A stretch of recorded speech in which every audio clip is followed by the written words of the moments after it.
Malapit na natin mapasok ang kingdom ni Lakan Makisig. The Kingdom. Sa December 25 na. Dalawang tulog na. Dalawang tulog na lang, bossing. Huwag pigit na lang. Abangers na. And mga Dabber Cats, it's the most wonderful week of the year dahil dalawang tulog na lang, Pasko na! Merry Christmas! Perfect time para sa mga kwentong malamig pakinggan, pero mainit sa puso. Mula po sa unexpected stories hanggang sa heartwarming moments, hatid namin ay saya. Saya! Isama na dyan po mga Dabber Cats ang mga sorpresa na parang aginaldo. Tama! Kaya mga Dabber Cats, tutok lang po kayo sa inyong mga TV para sa masayang usapan. Tuloy-tuloy lang ang saya at walang panghusga dito sa... Bawal!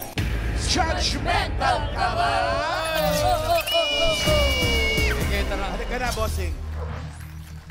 I-judge na natin sila. At kilalanin na natin ang Dabber Cats na kikilati sa araw na ito. Dabber Cats! Bago nyo gawin yan, gusto ko man makita yung poster sa likod eh. Si, yan, oh. Yan. Yan. Si Lakan, si Vic, yung sa kaliwa. Katapat na Tapos ibig si Vic. Piolo Katapat Pascual. ni- Ito parang Piolo yan rin yung sa Kingdom. Oh. Eh, yung dito sa atin, si Boy Next Door at saka si King Kong. Inaano ka ba, Tito Sen? Meron Grabe naman. kasi. Hindi naman ba sa King Kong na yun? The King Kong. Kumain ka na. Kilalanin na natin na ba ang mga kasama natin kumilatis. Dabber Cats, pasok. Sino yan? Sino yan? Hi, Dabber Cats! Ako po pala si Orville Flores, isang professional tattoo artist at isa ring dancer choreographer ng poblasyon Makati City. At naniniwala sa kasabihan na walang mahirap sa taong masikap. Kala ko, Totoo naman yun. kala ko si Darius Rason. Liga to, Orville. Tattoo Hi, artist. bossing. Kumakanta ka ba? Hindi po, bossing. Dancer daw yun. Everybody knows. Tattoo artist. Yes po, bossing. Tingnan mo ang tattoo mo. Tampol. Oy. Ako lang po gumawa niyan, bossing, sarili. Ikaw lang. Sa sarili mo? Hirap nun, ha? Alam mo, ito sa pelikula ni Vic, pag-uusapan yan. Oo. Importante. Panoorin ko po yun, bossing. Okay, Orville, good luck. Hawakan mo ang 30,000 pesos. Eh, kami na. Ang tanong eh, judgmental ka ba? Ah, hindi po, bossing. Hindi. Ano po? Observe lang po. Observe. Very good. Okay. Sige, galingan mo sa pagsagot, Orville. Pag-isipan mo mabuti dahil kapag mali ang iyong sagot, naku, minus 10,000. Sayang naman. Galingan mo. Simulan na natin ang round 1. Talasan ang pakiramdam dahil ito na ang mga kasama natin magdadala sa iyo ng swerte. Dabber Gods, pasok!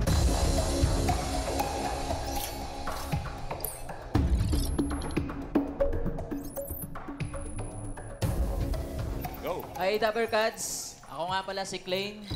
Naniniwala sa kasabihan na sa bawat tagumpay na nakakamit, may kapitbahay na inis na pangit. Galit sa kapit pa. Hi, Dabber Guards. My name is DJ. Naniniwala po ako sa kasabihang ang mahirap magtanim. Opo, totoo po. Mahirap po talaga magtanim. Ha? Magalit. Hello, Dabber Gods. My name is Deo. Naniniwala sa kasabihang, ani pa ang damo kung busog na ang kabayo. Bibigyan ka pa namin ng chance mas makilate sa mga kasama natin today. Tingin na muna. Eye to eye. Eye to eye to eye. Pakitignan si Orville.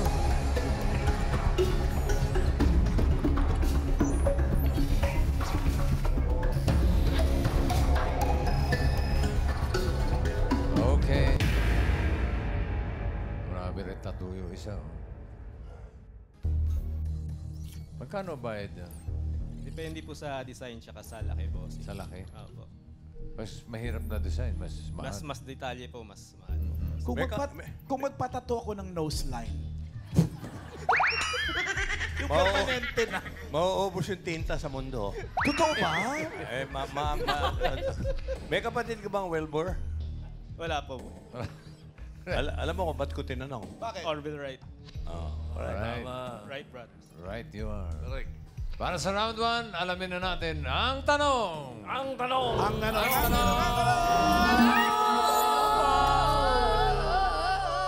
Ayan na. Sino sa kanila ang instant daddy of two? Meaning, Ibig sabihin, nakapangasawa siya ng single mom na may 2 anak. oh. Instant daddy of two. Naintindihan mo, Orville, ha? Okay. Yes po. Narito ang mga pagpipilian mo. Raisa? Nandyan po si Klein. Plain. Pwede rin po si DJ. DJ. At pwede rin pong si Deo. Okay. Orville, sino sa kanila ang instant daddy of 2?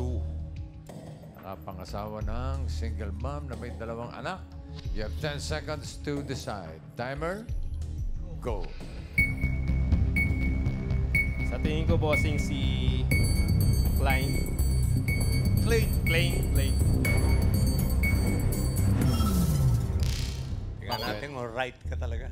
Bakit? Mr. Klein, mahal ka namin. Mr. Klein, mahal ka. Clean yun eh.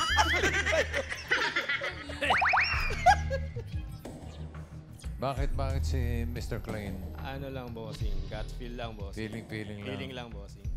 Okay. Is that your final judgment? Final, bossing. Final judgment? Lock it! Tama kaya na si Klein, ang instant daddy of 2. Alamin natin.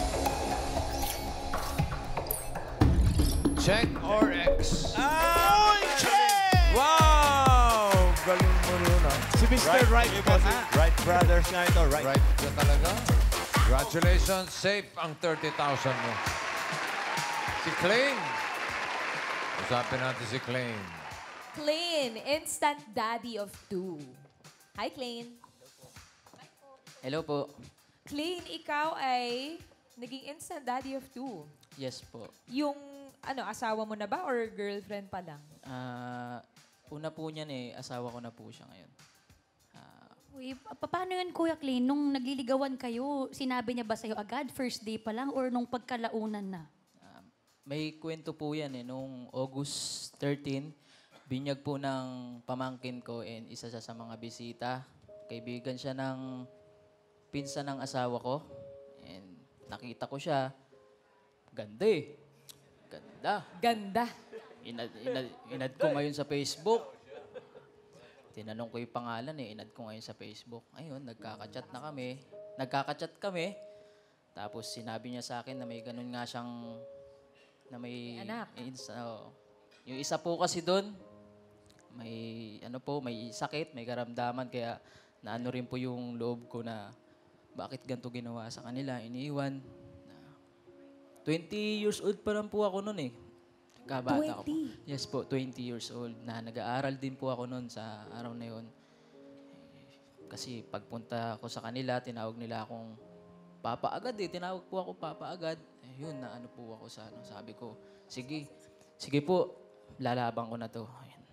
Ilan taon na yung mga anak nung asawa mo na ngayon? Nung nakilala mo sila? Ano po yung panganay po, magpo-4. Ayun po yung September 6 doon po ako nagpunta sa kanila. Yung babae po, 3 years old. Mga araw na po yan. Grabe, 20 years old ka lang nun, pero instant daddy of 2 ka agad. Anong sabi ng pamilya mo, Klein? Nasaktan po kasi nga po nag-aaral nga po ako. At saka yung mga tao sa paligid natin, siyempre, i-judge nga tayo na ganun. Bakit ko ginawa yun? Sabi ko, dito na, laban na to. Papamukha ko na lang sa inyo na kaya ko to, na sinira yung pamilya, bubuing ko, kaya ko to. Ayun. Yung magulang mo, anong reaction nila? Anong sinabi nila sa'yo? Anong nalaman nila na yung girlfriend mo nga, meron 2 anak? Una po, nadismaya sa akin kasi nga po ako yung panganay sa amin. Ako rin po yung nag-aaral. Pasensya na, Ma. Dahil 6 years, ginawa ko yun. Pasensya na dahil sa ganun. Yun lang po. Ano yung 6 years? And kumbaga, 6 years bago natanggap ng magulang mo? Hindi naman po sa ganun na. Siguro, after ng pandemic, siguro, kasi sa atin, pandemic eh. Lahat tayo, iba ang isip nun. Siguro mga bago mag-pandemic, matapos ang pandemic, natanggap na siya ng buo. Ngayon po, happy family na kami lahat-lahat. Ilan taong ka na ngayon, Clay? 26 years old po. 26. O kamusta yung mga bata sa'yo? Ikaw na ba yung tinuring talaga nilang daddy? Yes po. Sa ngayon nga po, lagi pong tumatawag na nandito ako, inaabangan ako sa TV. Ako po yung lagi nila sinasabi na, Papa, Papa. Kahit na alam po nila sa isip nila kung sino yung tunay nilang Papa. Pero ako pa rin daw po yung Papa nila. Sinasabi mo sa kanila or in-explain nung asawa mo na ngayon na hindi ikaw yung biological dad nila? In-explain po ng misis ko ngayon na ako nga po yung bago na nilang Papa. Ano-ano yung mga challenges mo, Clay, bilang naging instant daddy ka at the age of 20? Yun nga po yung sa anak ko, may nephrotic syndrome po kasi siya. Sakit sa kidney. Yung panganay naming anak. Neto lang po, na-confine yun nung August po, September sa National Children. Naawa ako kasi ako yung kasama dun eh. Catheter, hirap na hirap yung bata. Ilang beses kinatheter eh. Ayun yung pinaka talagang parang masabi ko challenge to. Clean, ramdam namin na parang grabe yung pagmamahal mo dun sa dalawang bata. Bilang ikaw na yung tumatayong ama nila ngayon, ano yung mga pangarap mo para sa mga anak mo? Pangarap ko po sa kanila makapagtapos ng pag-aaral. Yun naman po natin. May takot sa Diyos. Labanan lang yung mga nantutukso sa kanila. Lagi yun. Bully sa school. Lagi po ako sa school. Kasi po binubully nga po yung mga anak ko dahil sa ganun. Ako, lagi ko naman pinagtatanggol. Ganun po pala lahat. Lagi. Binubuli yung mga anak mo dahil hindi ikaw yung daddy talaga nila, na biological dad? Binubuli po. Lalo na po yung panganay ko, bulihin po yun. Ayun po yung may sakit sa kidney. Lagi po siya binubuli. Kamusta na sa ngayon, yung may sakit? Ganun pa rin, sir. Nagme-maintenance. Buwan-buwan kami nasa National Children. Kahit po ako nagtatrabaho, working student po ako ngayon. Dinadala ko po siya buwan-buwan. Nag-aaral ka pa ngayon? Yes po. Anong year ka na? Third year college po, BS Criminology po. Very good. Grabe, saludo kami sa'yo, Clean. Hindi mo lang inako yung responsibilidad bilang ama doon sa dalawa. Tinatapos mo pa yung pag-aaral mo. Tama. O baka meron kang mensahe para dun sa... Ano pangalan ng dalawa mong anak, Clay? John Kenneth tsaka si Romalyn po. Ayan, kay John Kenneth and Romalyn, baka may gusto kang sabihin. John Kenneth, Nak, Romalyn, dito na si Papa, artista na. Madidiscover tayo. Sasali tayo sa bagong palabas ni The Kingdom. Tayo yung kaaway ni Bossing. Kakalabanin ka pa, bossing. O 2 days na lang. Manood kayo, dali mo yung 2 pamilya mo. days na lang, malood po kayo sa pelikula namin ni Bossing. Talagang pinanindigan. Parang gusto mo pampalitan si Piolo. Salamat sa iyo, Clay. Thank you, Clay. Patuloy Thank you po, thank you. Good luck. Usapin din natin yung dalawa. Si DJ. Sir DJ, Hello po. kayo po ba ay naging instant daddy rin? Yes po. Naging instant daddy din po ako. Tapos 3 po yung anak. Po. Yes. 3 naman. Yes po. 3 Ilang- po yung anak ng partner ko. Ilang taon ka nung maging instant daddy ka? 24 po ako nun. Ang bata pa din. Yes po. Pandemic po nun eh. Pandemic, 2020 po. Anong nangyari? Paano nangyari? Nine Love. Actually, masasabi ko po yung kaya naging partner ko po yung partner ko na love at first sight po talaga ako sa kanya. Love at first Yes po. sight. Sa pag-ibig po kasi, pag puso po talaga yung umiral. Kumbaga kahit ano pong background yan, talagang tatanggapin niyo po talaga ng totoo yan. Tapos po, ang nangyari po kasi noon, meron po akong mga kaibigan. Kumakain po kami sa may parisan po ng katabi niya. Tapos po, nadaanan ko po siya noon. Tapos nakita ko po siya nung parang nahagip lang po ng mata ko. Tapos bigla pong parang bigla pong tumibok yung puso ko nun. Tapos, Nag-slow nalabat mo? per side na po. Yes po. Opo. Tapos kinilala mo na siya noon. Hindi pa, kasi 2 days, kasi first day, plano po kasi ng mga kaibigan namin, doon po talaga kami kumain. Sabi ko sa mga kaibigan ko, second day, doon kami kakain. Eh, ang problema, ayaw ko sama ng mga kaibigan ko kasi wala silang pera. Kasi nga pandemic, sabi ko, sagot ko na para lang po mapuntahan po yung babae na nakita ko po talaga. Nandun ba ulit? Nandun. Kasi ang problema, nandun kami maaga, so ang problema, wala pang luto sila. Ayun ang naging problema. Tapos after nun, sabi ko, sige, gumawa ko ng paraan. Kahit wala pang luto, tapos sabi ng ate niya, meron na kaming sisling. Hindi ko pinili yon kasi yung pinili ko yung pares na niluluto niya. Para yun mas yung- matagal. Para mas matagal. Para mas matagal ko din siya makita. Tapos nagkatuluyan na kayo. Hindi pa. Di pa. Hindi niya pa rin ako pinapansin. Masyado siyang famous eh. So, ang nangyari nun, parang ilang araw muna hanggang sa sinabihan ko siya, Uy, parang kang haggard, ang pangit mo na. Yun, doon na siya nainis sa akin. Grabe ka na. Kilala ko Nainis siya yung sa akin. babaeng yan eh. Ang pangalan niya, Hiwaga. Bakit si Diwata? Si Diwata. Ah, Diwata. Diwata ba yun? Mami, ba't yung... Si Diwata. Oh, so, sinabihan mo siya noon, tapos nagalit siya sa'yo. Nagalit siya sa akin, tapos hanggang sa mapansin niya na ako. Uy, paano naman napunta sa kilig na yung inis niya sa'yo? Anong ginawa mong panliligaw? Hindi, pangasar lang ginawa ko sa kanya para at least yung attention niya sa akin mapunta lang Mapansin talaga. ka. Yun ang estilo mo. Reverse psychology. O paano na naging kayo? Naging kami, parang basta niligawan ko lang siya araw-araw. Every time na pupunta ako sa kanya, tapos pinapakita ko sa kanya na nagsiselos na ako. Kapag may mga kumakain na siya yung gusto mag-serve. So gusto ko ako pa rin. Yun, parang gusto ko priority lane. Parang gano'n. Nung nililigawan mo na siya, nalaman mo na meron siyang 3 anak. Oo, kasi syempre, di ba, kumbaga ang love, wala namang pinipili yan eh. Kumbaga, kung ano yung nararamdaman ng puso natin, tanggapin natin. Kumbaga, kung ano yung nakaraan niya, tanggapin natin. Kumbaga, i-skip natin siya sa mga nakaraan na, kumbaga, kung ano yung naging pagsubok niya noon. Then, syempre, ang ginawa ko, tinanong ko, sakto, naging kaibigan siya ng kaibigan ko, yung friends, Facebook. Tapos inisto ko na siya. So, kunyari, hindi ko alam na meron na siyang anak.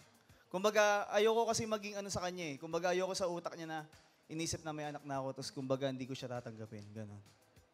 So, yun. Sabi mo 24 ka nung nagkakilala kayo. Ilang taon yung mga anak niya nun, yung panganay? Yung panganay niya nung una, pa lang yun? 8, ganon. 8, yung pangalawa, 2 years old or 3. Tapos yung una, yung bunso niya, 1. Kumbaga, 2 pa yung pinapagatas. Ngayon, kasal na kayo. Hindi Hindi pa. Kasi kasal siya sa una. Ay. Ano ba munang sabi ng mga magulang mo nung nalaman nila yan? Siyempre, una, mahirap. Kasi hindi tinanggap ng mga magulang yung pinasok ko eh. Kasi nga, sabi ng mga magulang ko, instant daddy ka. Kumbaga, para kang magtatrabaho ng 10 katawan. Kumbaga, may mga pinapagatas pa eh. Kumbaga, mahihirapan ako. Kumbaga, sinasabihan pa ako na, babagsak ka dyan kasi 3 yan. Kumbaga, ang hirap niyan. Kumbaga, wag kang manghingi ng tulong sa amin kasi wala kang aasahan sa amin. Yun. Kumbaga, pinakita ko na lang sa mga magulang ko na kaya namin. Kumbaga kasi, syempre, alam kong may experience sa buhay, tsaka alam kong, kumbaga, matatag na sa buhay yun. Kumbaga, ako yung madadala niya. At least, masasamahan ko rin siya sa ganong sitwasyon. AJ, Yes po. may isang tanong lang ako. Ilang kumbaga na yung nasabi mo? Kumbaga, pangilan na po ba to? Siguro mga 19? I-close ko na po ng 20. Kumbaga. Okay. Kumbaga. Ito, DJ, kumbaga, maliliit pa yung mga bata. Talagang 1-year-old, mga nagagatas pa. Correct. Ikaw, paano mo sinet yung sarili mo, yung utak mo na grabing responsibilidad yun, hindi lang 1, 2, 3 ang bubuhayin mo. Kasi nga, mag-partner na kami, syempre, di ba? Sabi ko sa partner ko, kaya natin itong 2 kasi, kumbaga, pinasok na namin. 20? 21. 21? Sorry. Correction! Sorry, DJ. 21 pa na. Kasi... Okay, continue. Okay, kumbaga, 22. Hindi, syempre, pinasok na namin yung, yung sitwasyon namin sa isa't isa. Binata ako, single mom siya. Alam ko mahihirapan kami. Kumbaga, sabi namin sa sarili namin, 23? sabi namin sa sarili namin, kaya namin to. Kumbaga, i-push namin yung... 24. I-push namin yung pagsubok naming dalawa. Nagsasama, DJ, nagsasama na ba kayo ngayon? Yes po. 1 week pa lang po, inaya ko na siya magsama kami. Ang galing. Kasi ayoko kasi na kumbaga, yung separate. 25. 25. Kasi ayoko po kasi na maiwan yung mga bata kasi hindi po ako matatawag na instant daddy kung wala po yung mga So anak niya. ikaw na may-ari ng parisan? Hindi po. Inalis ko na po siya doon. Tinanong ko lang. Inalis ko na po siya doon. Okay. Ano pa lang po, 1 week pa lang po kami, sabi ko, sama ka na sa akin. Yung mga anak naman niya, DJ, kamusta yung pagtanggap sa'yo? Mahirap po kasi talaga eh. Kasi 1 month and 2nd month, nahirapan po ako natanggapin niya. Natanggapin po ako ng mga bata kasi nga po, maliliit pa po. Maliliit pa, oo. So, ang mindset po ng mga bata is, pag nakikita nila ako, hindi nila ako daddy. Kasi syempre, namulat po yung mga bata sa tatay talaga nila. So, nahirapan po ako na kumbaga naging challenge po sa akin yun. 26. Abot tayo 30 dito. Abuti mo para walang butal. Tanong pa kayo para maabot tayo 30. Ito na lang, mensahe na lang, DJ. Mensahe para dun sa 3 mong anak. Last 3 na lang ha. Bawal sumobra. Kumbaga. Kaylin, Jamir, Kira, nandito si Daddy DJ. So, syempre, love na love ko kayo. Huwag kayong magbago sa akin. Salamat sa pagtanggap. Then, syempre, alam ko kayo yung nagturo sa akin bilang maging isang ganap na daddy nyo. And maraming salamat dahil until now, talagang pinaparamdam nyo sa akin na mahal nyo ako. Mahal na mahal ko rin kayo sobra. Love you. Happy Father's Day, DJ. Salamat, DJ. Kumbaga. Ano naman kwento ni Deo? Kayo po, Sir Deo. Ilang kumbaga po ang masasabi po ninyo? Uy, ilang anak? May anak na po ba kayo, Sir Deo? Apo. Ay, Yung sa ngayon po. Ilan po yun? Isa. Kumbaga naging instant daddy of 1 po kayo. Kumbaga ka na rin, ha? Nahawa. Hawa yan. Saan po kayo nagkakilala nung kapartner niyo po ngayon? Actually, classmate kami nung high school. And yun, Tapos? after ng mahabang panahon, sa isang chat lang, nagkamustahan. Kasi nag-abroad ako before. Pag uwi ko, wala pa naman akong partner that time eh. Parang medyo bored. Chinat ko siya. Tapos doon. Tapos yun, doon nag-start yung parang nanumbalik. Ganun. Pero alam mo nang may anak siya noon, Mm-mm. Sir Deo. Ilang taon na siya noon? Ilang taon na kayo nung mga panahong yun? Age, ako 33. 33. 33. Pero Sir Deo, sabi niyo po, nanumbalik. So, may past po kayo nung mga kabataan ninyo? Actually, wala po. Parang nanumbalik lang yun dati, nung high school kami. Magkaibigan na kayo dati? Opo, magkaibigan na kami Tapos, nung nag-reach out kayo sa kanya, alam niyo na nahiwalay siya dun sa tatay ng Kinuwento anak. niya naman na after namin mag-chat, yun. Tapos naging paano nag-progress yung usapan at yung relationship niyo? Yun, sa mga bagay-bagay, buhay-buhay, doon na na-develop. Siyempre, nung high school, parang wala pa eh. Wala pa sa isip namin yung mga seryosong bagay. And then yun. Napag-usapan niyo na, ayun nga, meron siyang anak, na tinanong ba niya sa inyo kung okay lang sa inyo dahil, ayun nga, meron na siyang anak din? Tinanong niya sa akin. Pero okay lang naman din sa akin. Tapos, sir, tanggap niyo na po na may responsibilidad po kayo agad. Ilang taon po yung bata nung pagbalik niyo po sa Pilipinas? 8 years old. So, medyo may isip na po. Kamusta po ang relationship ninyong dalawa? Okay naman. Hindi naman ako nahirapan. Parang tanggap niya naman agad. Mabait naman yung bata. Sobra. Yung relationship niyo po, sir, dun sa tatay nung anak, meron ba? Nagkakausap ba kayo? Nakikita ba kayo? Hindi po eh. Hindi pa. Pero yung relationship naman ng bata dun sa tatay niya? Open naman kami na makapag-communicate siya kung anong gusto niya. Okay lang naman. Ano pong tawag sa inyo nung bata? Ano pong pangalan po niya? Lexa. Lexa. Ano pong tawag niya sa inyo? Daddy.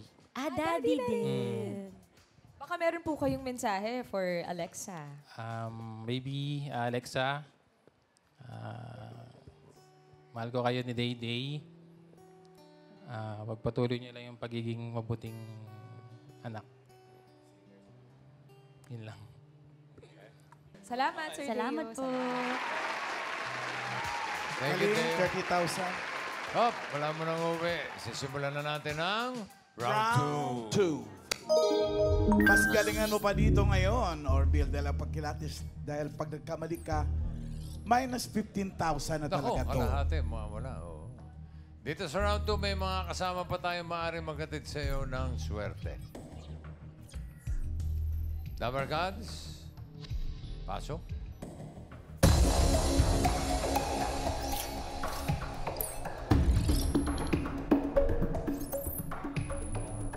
Joby.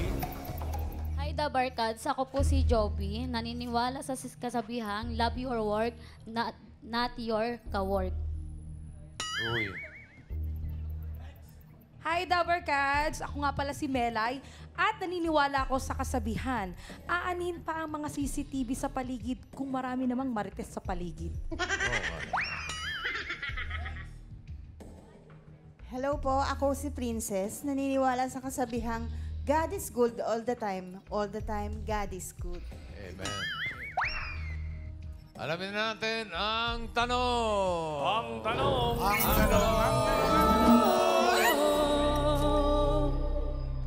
Sino sa kanila ang asawa ni Klein? Yun. Okay, mga pagpipilian. Nandyan po si Jovi. Pwede rin po si Melay. At pwede rin pong si Princess. Punta na. Sino ang asawa ni Klein? Si Jovi, si Melay, o si Princess? 10 seconds to decide. Orville, go. Sa palagay ko, bossing, si Melay.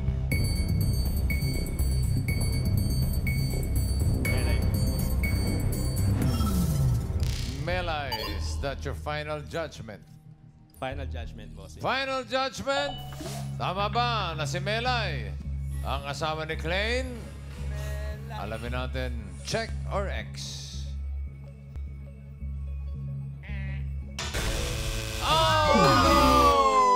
Na-mislead. Peging 15 mil. Kamali si Darius. Hindi, meron siyang hindi nakita. 15,000. Melay! Hindi si Melay. Naku, hinahanap namin yung asawa ni Klein. Ikaw ba, meron ka bang asawa o partner dun sa mga nakasama natin kanina? Yes, meron po. Sino? Si Kumbaga. Si Kumbaga! Hindi mo na Kumbaga, ikaw naman ba? Ito pala si Paris Cool. Babawi daw po siya. Babawi ako. Ayun! Kasi kulang pa po ako dalawa bossing eh. Kumbaga, Ayun na. Ayun, nahabol. Oh, bawi. Mensahe mo kay Melay, DJ. Kumbaga, yan, 30 na po, boss. Hindi na po ako hihirit. na, Promise okay. po yan. Milabs, Milabs po talaga yung totoo naming tawagan. So, Milabs, maraming salamat dahil tinuruan mo ako maging daddy sa mga anak mo. Then, syempre, maraming salamat din dahil tumagal tayo yung relasyon natin kasi kumbaga, kundi dahil sa'yo, 31. Kundi dahil sa'yo, hindi ko mararating yun, nararating ko ngayon. Then syempre, alam ko naman na mahal mo at mahal na mahal kita. I love you so much, my loves. Oh, si Melay. Melay, ikaw Oh, din, Melay. syempre. My loves, thank you sa pagtanggap, sa pagmamahal at pag-aalaga. Hindi lang sa akin, pati sa mga anak ko. Ayun, salamat dahil hindi mo lang ako tinanggap bilang single mom. Tinanggap mo rin ako. Naiyak ako. Maraming salamat, Daddy DJ, kasi hindi lang ako yung minahal mo, pati yung mga anak ko. Sana magpakasal na tayo, charot. Hindi, sana mapabilis yung ating, yung pag-process ng annulment ko para maitama na natin yung relasyon natin. Nako. Yun lang. Dadali sa isang taon yan. Pag na, May pag baby na rin po kasi kami isa eh. May baby na. Pag na-anal ba, pakakasalan mo na yan. Opo. Meron pa naman akong pinaplanong administrative annulment. Yun nga po eh. Mas madali yun kaysa sa judicial. Next year, God permitting. Kumbaga next year pa po yun.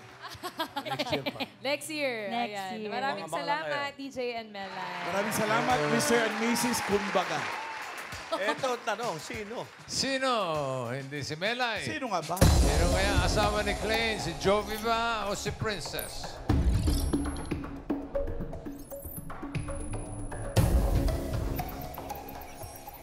Si Jovi! Dito muna tayo kay Princess. Hindi mo napansin yung sapatos. Ate Princess, kayo po ba ay meron pong asawa sa mga kasama po natin kanina? Yes po. Sino po? Si Kumbaga rin? Si Deo po. Ah, si Sir Deo. Si Deo. Sir Deo. Tawagin natin. Ito na ang high school sweethearts. Baka meron po kayong gustong sabihin sa isa't isa. Mami Princess, kayo po muna. Masasabi ko lang sa'yo dahil alam mo na yon, kahit sa dami-dami ng panahon na pinagsamahan natin, kahit single mom ako, kahit may sakit na ako ngayon na dialysis patient ako, handa mo akong alagaan, hindi nagbabago yung pagmamahal mo. Feeling ko, mahaba pa rin yung hair ko simula ngayon. Kinakwento ko nga po sa lahat ng mga kakilala ko na proud po ako. Loud to say na meron akong asawa na simula nung una, tinanggap ang pagkatao ko, tinanggap ang anak ko, tapos hanggang ngayon, pasyente ako, hinaalagaan niya ako, halos nagdo-double time siya. Habang naka-duty sa ospital, nakabantay sa akin at nakabantay sa mga anak ko. Yung hindi nagbabago yung tingin sa itsura ko, simula nung maganda ako, hanggang kumupas yung ganda ko, nandyan pa rin siya, minamahal pa rin ako. Alright. In sickness and in health. Ano ba trabaho ni Deo? Ano trabaho mo, Brad? Hemodialysis technician po. Okay. Hindi pa po ako dinadialysis. Ganun po yung trabaho niya na. Nagkataon po na madialysis ako, na doon po ako madialysis. Good to think na din po kung halimbawa wala kaming pera, madali po kami makaka-assist kasi doon siya nagkakatrabaho.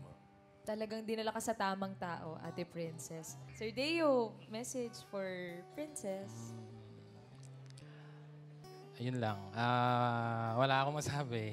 Maraming salamat sa pagmamahal at sa pag-aalaga. Kasi marami ako natutunan simula nung nakilala ko siya. Saka marami ring nabago. Yun lang. Salamat. Love, love, love. Yeah. Love you. Yay! Salamat po. Okay. Sana po tuloy-tuloy lang ang treatment. Sir Deo. Alam ko, observant ka, Orvin. Kuya Clean. Hindi mo napansin yung mga Ayun, sapatos. Pareho ba? Pareho yung sapatos? Machi pala. Ano, oo nga, Ma'am Ala, napansin niyo pa? Siya, nakapansin. Ay, Couple galing. shoes. Observant nga. Niya, hindi ko Galing. nakita. Clean and Jovi. Yes po. Wala, bawal magpula. Sabi ni Bossing. Pwede na. Ito, mensahe na lang. Narinig na namin yung storya nyo, Jovi, kinuwento kanina ni Clean. Mensahe na lang dahil sa pagtanggap sa'yo ng buo ni Clean at pati na rin sa mga anak mo. Ang masasabi ko sa'yo, maraming salamat kasi tinanggap mo ako ng buong buo na walang halong pagdududa, na iniisip na papatulan mo ba ako hindi. At thank you kasi kahit hindi ikaw yung tatay ng mga anak ko, nandiyan ka pa rin para suportahan pa rin yung mga anak ko. Lalo na si Kenneth, lagi ka nandyan, lagi mo siyang... Thank you kasi ikaw laging kasama niya pag dinadala siya sa ospital. Thank you sa lahat. Ano man naririnig natin, hayaan lang natin yun. Ano mang pagsubok na dumating pa sa buhay natin, kapit lang, yun lang. Thank you. I love you.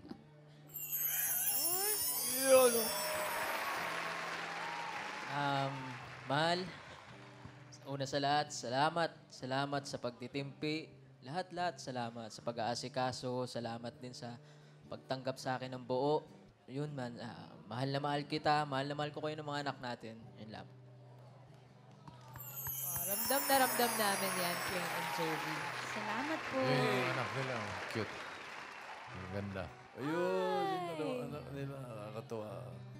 Orville, congratulations. May 15,000. 15,000. Congrats! Sa mga dapat kasi nakasama namin ngayon, thank you for sharing your stories. Jackpot na sa love, may bonus pa na +1, 2, 3, and more. Pinatunayan ng mga instant daddies na nakakwentuhan natin na there's more to love when you have more to love. Ganda, di ba? Ganda pakinggan.